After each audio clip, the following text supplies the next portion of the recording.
दोस्ती कभी भी सोच समझ करके ही करनी चाहिए। हम लोग आंखों पर पट्टी बांध करके हर किसी से दोस्ती तो कर लेते हैं मेरे भाई बहनों, लेकिन इसका खामियाजा जो निकलता है वो बड़ा खतरनाक होता है। इस समय वर्तमान में हिंदुस्तान में हर वर्ष 5 लाख बहन बेटियां लव जिहाद की शिकार हो जाती इसी दोस्ती के चक्कर में। हम लोग जबरदस्ती विधर्मियों से दोस्ती मेंटेन करने के चक्कर में अपनी बहन बेटियों को मेरे भाई बहनों मौत के घाट उतार देते हैं। आप में से कितनी माताओं को पता है लव जिहाद क्या होता है? जरा हाथ ऊपर करना। बस 4 माताओं को पता है तो खाक आप आपकी बेटियों को मेरे भाई बहन इन पापियों से बचा पाओगे। कितने भाइयों को पता है? जरा हाथ ऊपर करके बताओ। हाथ तो ऊपर आ गए आप लोगों के, लेकिन कभी हम लोगों ने विचार नहीं किया, कभी हमने कोई कदम उठाया नहीं कि हम हमारी हिंदू बहन बेटियों के इन पापियों के चंगुल से बचाए। उल्टा मेरे भाई बहनों हम लोग ऐसे लोगों से दोस्ती करने जाते जो हमारी बहन बेटियों को बहनें नहीं मानते, जो हमारी गौ माता को मां नहीं मानते। मैं सीधा सीधा आप लोगों को एक बात बताऊं मेरे भाई बहनों, हम जबरदस्ती हिंदू मुस्लिम भाई भाई के ना जयकारे लगाए ना इन लोगों से हम दोस्ती मेंटेन करें। मैं कोई यहाँ पर आतंकवाद फैलाने की कोशिश नहीं कर रही हूँ। हम लोग तो हिंदू है मेरे भाई बहनों, हम कभी आतंकवाद के पक्ष में थे ही नहीं, हम हमेशा से आनंदवाद के ही पक्ष में रहे हैं। लेकिन जबरदस्ती हिंदू मुस्लिम भाई भाई के जयकारे नहीं लगाने चाहिए मेरे भाई बहनों। हिंदू मुस्लिम भाई भाई कभी हो ही नहीं सकते हैं, क्योंकि जो गौ माता को काटे, जो गौ माता का मांस खाए वो भाई नहीं मेरे भाई बहनों, कसाई है। और जो गौ माता का मांस खाता वो हमारा भाई कैसे हो सकता है मेरे भाई बहनों? और आप जबरदस्ती ऐसे लोगों से रिलेशन क्यों मेंटेन करते हैं?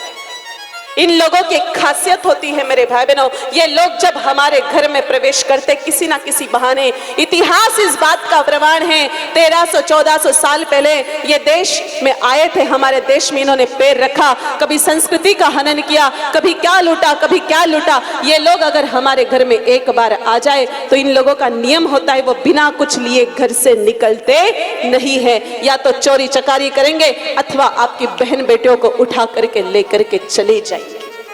और हिंदुस्तान में हर वर्ष कम से कम 5 लाख बहन बेटियां इन पापियों की शिकार बनती हैं मेरे भाई बहनों। हमारी हिंदू बहन बेटियों को बहला फुसला करके, अपनी आईडी चेंज करके, हिंदू नाम बता करके उनको जबरदस्ती प्रेम के जाल में फंसाया जाता है। उसके बाद उनको बहला फुसला करके शादी करवाई जाती है।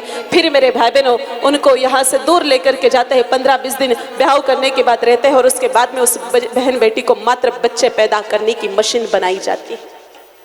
उसके बाद में उसको अरब कंट्रीज में, गल्फ कंट्रीज में भेज दिया जाता है। वहां पर वो खून के आंसू रोती है मेरे भाई बहनों, लेकिन उसके आंसू पहुंचने के लिए वहां कोई भी हिंदू नहीं रहता है, कोई भी माई का लाल वहां पर नहीं पहुंच सकता है, क्योंकि हमेशा हमेशा के लिए हमारी बहन बेटी ऐसे अंधेरे वहां पर अंधेरे में चली जाती जो बाहर निकलना मुश्किल हो जाता।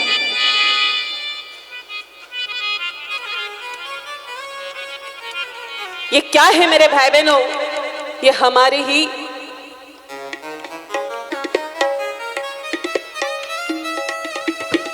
तो हम लोगों को थोड़ा सा ध्यान रखना पड़ेगा मेरे भाई बहनों।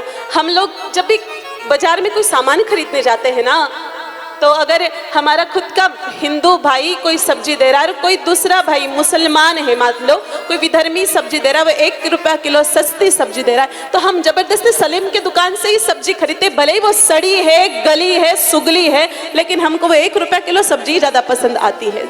1 रुपए के लालच में मेरे भाई बहनों बिक जाते हो।